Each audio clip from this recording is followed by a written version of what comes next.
Hello again. So this is reading 3 of When Love Ends. Sorry, I'm having trouble getting this the right direction. Here we are. When Love Ends, Romance Begins. And this is reading number 3. And again, the same reading that we did at the launch in November. If you recall, reading number 1 was right at the very beginning. And when Katie has her divorce papers and she's trying to discover what she might do with her life. She then gets a job, and now we've moved quite a lot forward, and she actually has moved to Springsville. So this is reading number 3. Buddy bounded down the towpath, and Katie followed with a spring in her stride. As they reached the little bridge, she heard the drone of an engine and a bark. A green and gold narrowboat with a red roof dawdled along the canal. It was Tranquil Days.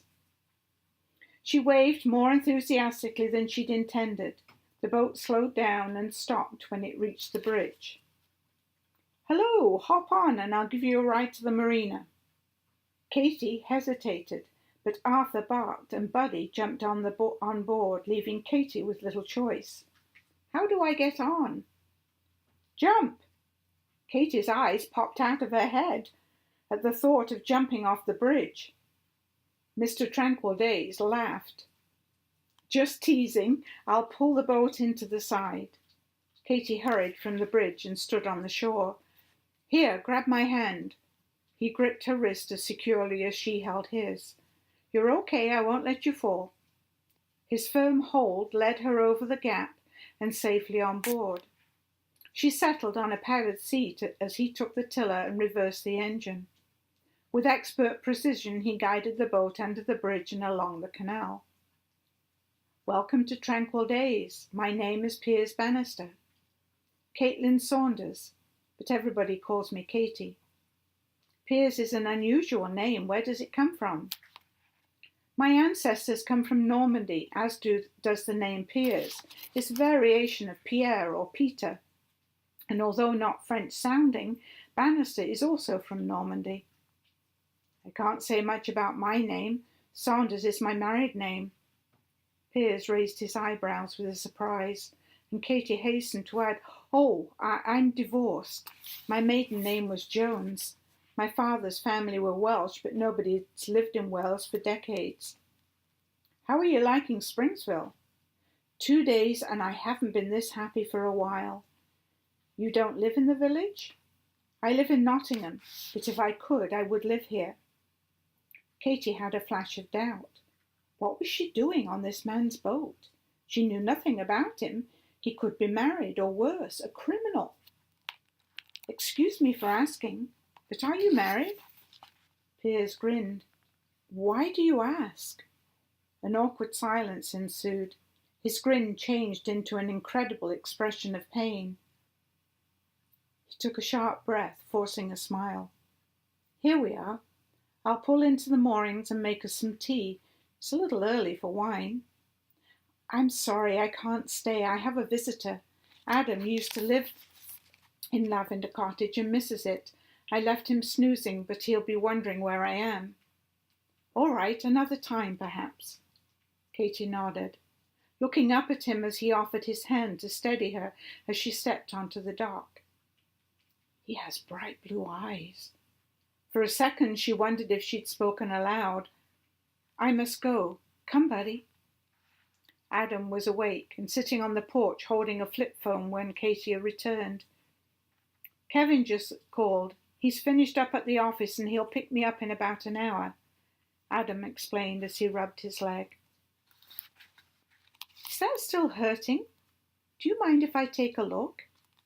Katie bent down and rolled his trouser leg up to his knee, revealing the wound. She gasped, shocked at the festering injury. "That is a nasty graze," she said to cover her surprise. Helping Adam inside, she cleaned the wound with Dettol. He flinched as the Dettol stung the large, raw wound. "I'm sorry, but I need to clean it. I'll put ointment on it and cover it with a plaster." The doorbell rang, and Katy called out, "Come in, we're in the morning room." "Hello." Kevin stopped, glancing at Adam's leg and then at Katy. "Dad, what happened?" "Oh, it's nothing.